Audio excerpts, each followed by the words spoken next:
गुजरात के अंदर आम आदमी पार्टी की सरकार बनना तय है। आम आदमी पार्टी की सरकार बनने जा रही है, भारी बहुमत से बनने जा रही है। जब से यह रिपोर्ट आई है, ये पागल हो गए हैं। इन्होंने खूब गुंडागर्दी चालू कर दी है चारों तरफ, लोगों को खूब धमकाना चालू कर दिया इन्होंने चारों तरफ। मुझे पता चला है कि अब इन दोनों पार्टियों की सीक्रेट मीटिंग हो रही है कि कुछ भी करो, लेकिन ये आम आदमी पार्टी की सरकार नहीं आनी चाहिए। दिल्ली में हमने सबके पुराने बिल माफ कर दिए, जितने 70,000 80,000 पुराने बिल थे, सबके पुराने बिल माफ कर दिए। गुजरात में चाहिए कि नहीं चाहिए? हाथ खड़े करके बताओ जिस जिसको बिजली का बिल 0 चाहिए। मैं पूछता हूं, अगर मुख्यमंत्री और मंत्री को 4,000 यूनिट बिजली मुफ्त मिलती है, तो जनता को 300 यूनिट बिजली तो मुफ्त मिलनी चाहिए। मिलनी चाहिए कि नहीं मिलनी चाहिए? जनता को मिलनी चाहिए कि नहीं मिलनी चाहिए? आम आदमी पार्टी को वोट दो। एक और बच्चा मिला, बोला मैं अपने नेता से नौकरी मांगने गया, मैंने कहा जी नौकरी दे दो। नेता कहता है तेरे मां बाप ने पैदा क्यों किया था, नौकरी नहीं थी तो। इनको इतना अहंकार हो गया 27 साल से, इतना घमंड हो गया, गालियां देते हैं हम लोगों को, हमारे बच्चों को निकम्मा बोलते हैं, हमारे बच्चों को नाकाबिल बोलते हैं, हमें कहते हैं कि हमसे पूछ के पैदा किया था। अब तो हटा दो यार इनको, अब 27 साल हो गए, इनका अहंकार हो गया, अब तो हटा दो इन लोगों को। आज आप इतनी भारी संख्या में यहां पे आए हैं, इसके लिए आप सबका बहुत बहुत शुक्रिया, बहुत बहुत धन्यवाद। सबको नमस्कार, सबको मेरा प्रणाम। सबसे पहले मुझे बताया गया कि ये जो मैदान है, यहाँ पे हर हफ्ते शनिवार को बाजार लगता है। बहुत गरीब लोग अपनी अपनी दुकानें लगाते हैं। आज उन सब लोगों ने अपनी दुकानें लगाने की बजाय आम आदमी पार्टी का ये कार्यक्रम करने के लिए मैदान दे दिया।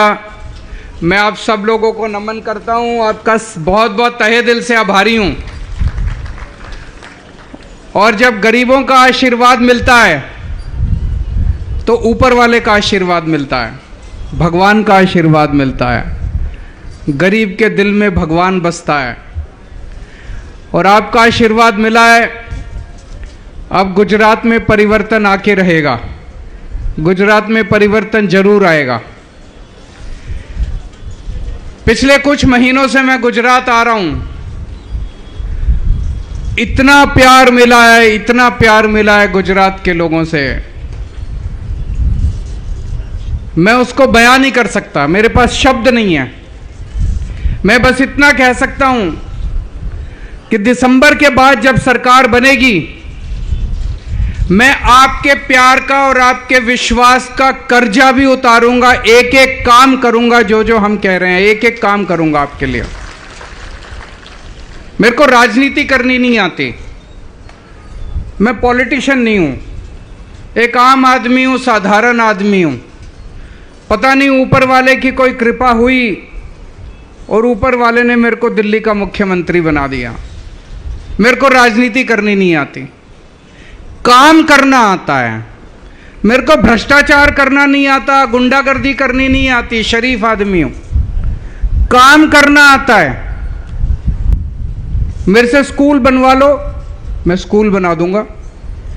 मेरे से अस्पताल बनवा लो, मैं अस्पताल बना दूंगा। गुंडागर्दी नहीं होती मेरे से, भ्रष्टाचार नहीं होता मेरे से, राजनीति नहीं होती, गंदी राजनीति नहीं होती मेरे से। पढ़ा लिखा आदमी हूं, काम करना आता है, ईमानदार हैं हम सब लोग, ईमानदार पार्टी है, शरीफों की पार्टी है। 7 साल से मैं दिल्ली का मुख्यमंत्री हूं, 6 महीने से भगवंत मान पंजाब के मुख्यमंत्री हैं। हमने जनता की सेवा की है, हमने गरीबों की सेवा की है, हमने दुखी लोगों का दुख दूर किया है, हमने परेशान लोगों की परेशानियां दूर करी है। हमने राष्ट्र निर्माण का काम किया है, स्कूल बनवाए, खूब स्कूल बनवाए हैं, खूब अस्पताल बनवाए हैं, खूब सड़कें बनाई हैं, बिजली ठीक की है, पानी ठीक किया है। हमने राष्ट्र निर्माण का काम किया है। आज हमारे पास बैंक अकाउंट में एक भी पैसा नहीं है, लेकिन पुण्य बहुत कमाया। ऊपर वाले का आशीर्वाद है, करोड़ों लोगों का आशीर्वाद है, लाखों लोगों का आशीर्वाद है आज हमारे पास। मैं पिछली बार जब गुजरात आया था, एक आदमी आया मेरे पास, बोला सर बहुत महंगाई हो गई है गुजरात में। जब मैं उतरा, मैं बहुत लोगों से मिलता हूं, इतने लोगों से मिलता हूं, लोग आते रहते हैं, जहाँ होटल में रुकता हूं, सभाओं में जाता हूं, नाम याद नहीं रहते। आके बोला सर बहुत महंगाई हो गई है, जिंदगी जीना मुश्किल हो गया। हो गई कि नहीं हो गई महंगाई बहुत ज्यादा? अपना बिजली का बिल लेके आया हुआ था, उसका बिजली का बिल 3,300 रुपए कुछ था, 3,500 रुपए के करीब। बोला सर एक पंखा, एक कमरे का घर है मेरा, एक रसोई है, एक टॉयलेट है, एक पंखा चलता है, ट्यूबलाइट चलती है, एक टीवी चलता है, 3,500 रुपए का बिल।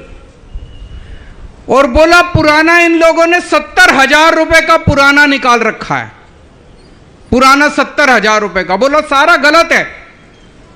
ठीक कराने जाता हूं बिजली दफ्तर में तो वो कहते हैं पहले इतनी रिश्वत दो, 10,000 रुपए दो, तब ये 70,000 कम करेंगे। करते हैं कि नहीं करते? इसी तरह से झूठा बिल बना के भेजते हैं। बिल ठीक कराने के लिए जाओ, कहते हैं 10,000 रुपए दो, 12,000 रुपए दो, तब ठीक करेंगे। बोला सर इतनी महंगाई में अपने बच्चों को कैसे पालें? दिल्ली में हमने सब लोगों के बिजली के बिल 0 कर दिए। दिल्ली में हमने महंगाई से लोगों को राहत दे दी, सबके बिजली के बिल 0 कर दिए। पंजाब में हमने सबके बिजली के बिल 0 कर दिए। दिल्ली में हमने सबके पुराने बिल माफ कर दिए, जितने 70,000 80,000 पुराने बिल थे, सबके पुराने बिल माफ कर दिए। पंजाब में सबके पुराने बिल माफ कर दिए। अब दिल्ली में भी बिजली का बिल 0 आता है, 0 बिजली का बिल। पंजाब में भी बिजली का बिल 0 आता है। गुजरात में चाहिए कि नहीं चाहिए? हाथ खड़े करके बताओ जिस जिसको बिजली का बिल 0 चाहिए। गुजरात में भी हो सकता है, अगर ईमानदार सरकार आए तो गुजरात में भी हो सकता है। ये मेरे को खूब गालियां देते हैं, कहते हैं केजरीवाल फ्री की रेवड़ी बांट रहा है, केजरीवाल फ्री की रेवड़ी बांट रहा है। केजरीवाल बिजली का बिल 0 क्यों करता है, बिजली फ्री क्यों देता है? मैं पूछता हूं, आप सब लोग अपने मुख्यमंत्री से पूछना, गुजरात के मुख्यमंत्री से, आप सब लोग गुजरात के मंत्रियों से पूछना, एमएलए से पूछना, उनको कितना बिजली का बिल, उनकी कितनी बिजली फ्री है। सीएम को 5,000 यूनिट बिजली मुफ्त मिलती है हर महीने, 5,000 यूनिट मुख्यमंत्री को। मंत्रियों को 4-4 हजार यूनिट बिजली मुफ्त मिलती है हर महीने। मैं पूछता हूं, अगर मुख्यमंत्री और मंत्री को 4,000 यूनिट बिजली मुफ्त मिलती है तो जनता को 300 यूनिट बिजली तो मुफ्त मिलनी चाहिए। मिलनी चाहिए कि नहीं मिलनी चाहिए? जनता को मिलनी चाहिए कि नहीं मिलनी चाहिए?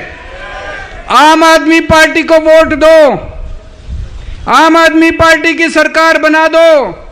आज यहां से ऐलान करके जा रहा हूं, 1 मार्च नोट कर लेना, दिसंबर में सरकार बनेगी, 1 मार्च से आपके सबके बिजली के बिल 0 आने लग जाएंगे, सारे पुराने बिल माफ, सारे पुराने बिल माफ। 1 मार्च से पुराने बिजली के बिल 0 आएंगे। अभी थोड़े दिन पहले मैंने ऐलान किया कि हमारी सरकार बनेगी तो 18 साल से ऊपर की हर महिला को, यहां पे बहुत सारी महिलाएं आई हुई हैं, बहनें, बेटियां, माएं, सबको नमस्कार। हमारी सरकार बनेगी, 18 साल से ऊपर की हर महिला को हर महीने उनके अकाउंट में 1000 रुपए डलवाया करेंगे। होना चाहिए कि नहीं होना चाहिए? अगर किसी घर में 2 महिलाएं, माँ है, बेटी है, तो उनको अलग अलग 1000 मिलेंगे, 2000 रुपए महीना मिलेंगे उस परिवार को। अगर किसी परिवार में 3 महिलाएं हैं, सास है, बहू है, बेटी है, तो 3000 रुपए महीना मिलेंगे उस परिवार को। 1000 हर महिला को अलग मिलेंगे। मैंने जब ऐलान किया, पिछली बार जब मैं सूरत गया, एक बेटी आई मेरे पास, उसकी आंखों में आंसू थे। बोले सर मैं 12वीं पास किया, मैंने 12वीं तो मैंने गांव से कर ली, उसके बाद मैंने कॉलेज में एडमिशन लिया। मेरे पिताजी के पास पैसे नहीं है, आने जाने कॉलेज बहुत दूर है, बस का किराया नहीं है, कॉलेज की फीस नहीं है। अगर आपकी सरकार आएगी, 1000 रुपये महीना देगी, तो मैं अपनी कॉलेज की पढ़ाई पूरी कर सकती हूँ। ऐसे कितनी महिलाएं हैं, कितनी बेटियां हैं, कितनी बच्चियां हैं, बहनें हैं, जिनकी कॉलेज की पढ़ाई पूरी हो जाएगी 1000 रुपये मिलने से। मैंने कई महिलाओं से बात की।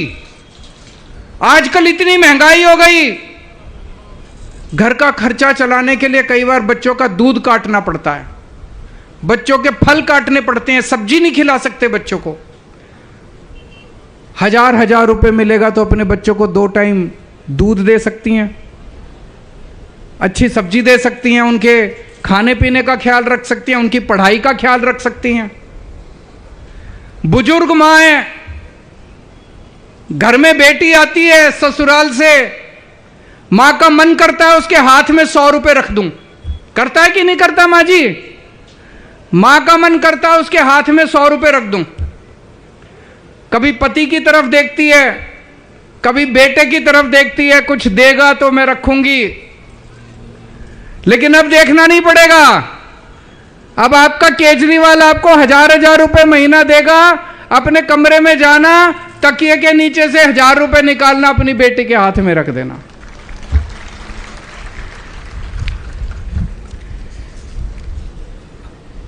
पिछली बार जब मैं आया गुजरात, एक लड़का आया मेरे पास,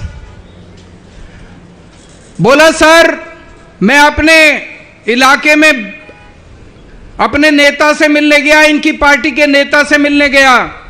मैंने कहा मेरे पास रोजगार नहीं है, नौकरी दे दो। कहता है तुम लोग निकम्मे हो, तुम लोग काबिल नहीं हो, इसलिए तुमको नौकरी नहीं मिलती। ये गाली देते हैं हमारे बच्चों को।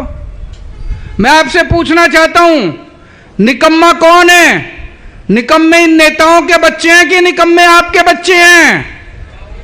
नेताओं के बच्चे निकम्मे हैं। आपके बच्चे बड़े इंटेलिजेंट हैं, आपके बच्चों को अभी तक नौकरी नहीं मिली। ये गालियां देते हैं हमारे बच्चों को। ये नेताओं के बच्चे किसी लायक नहीं है, फिर भी चेयरमैन बन जाते हैं, कहीं बोर्ड के चेयरमैन बन जाते हैं, कहीं टिकट मिल जाता है।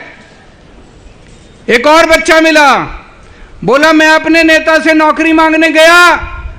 मैंने कहा जी नौकरी दे दो। नेता कहता है तेरे मां बाप ने पैदा क्यों किया था, नौकरी नहीं थी तो। अब हम लोग इनसे पूछ के बच्चे पैदा करेंगे, इन पार्टियों से पूछ के बच्चे पैदा करेंगे। इनको इतना अहंकार हो गया 27 साल से, इतना घमंड हो गया, गालियां देते हैं हम लोगों को, हमारे बच्चों को निकम्मा बोलते हैं, हमारे बच्चों को नाकाबिल बोलते हैं, हमें कहते हैं कि हमसे पूछ के पैदा किया था। अब तो हटा दो यार इनको, अब 27 साल हो गए, इनका अहंकार हो गया, अब तो हटा दो इन लोगों को। दिल्ली में मैंने 5 साल में 12 लाख बच्चों के लिए रोजगार पैदा किए, 12 लाख बच्चों के लिए, 12 लाख बच्चों को रोजगार दिलाए। मान साहब ने, भगवंत मान ने पिछले 6 महीने में 17,000 बच्चों को सरकारी नौकरियां दी हैं। हमारी नीयत भी है और हमें काम भी करना आता है। गुजरात में सरकार बनेगी, हमने वादा किया है कि हर बच्चे के लिए रोजगार का इंतजाम करेंगे। जब तक रोजगार नहीं मिलता तब तक हर महीने 3,000 रुपए बेरोजगारी भत्ता दिया जाएगा। होना चाहिए कि नहीं होना चाहिए? जब तक रोजगार नहीं मिलता 3,000 रुपए महीना बेरोजगारी भत्ता देंगे और 10 लाख सरकारी नौकरियों का इंतजाम करेंगे। 10 लाख सरकारी नौकरियां।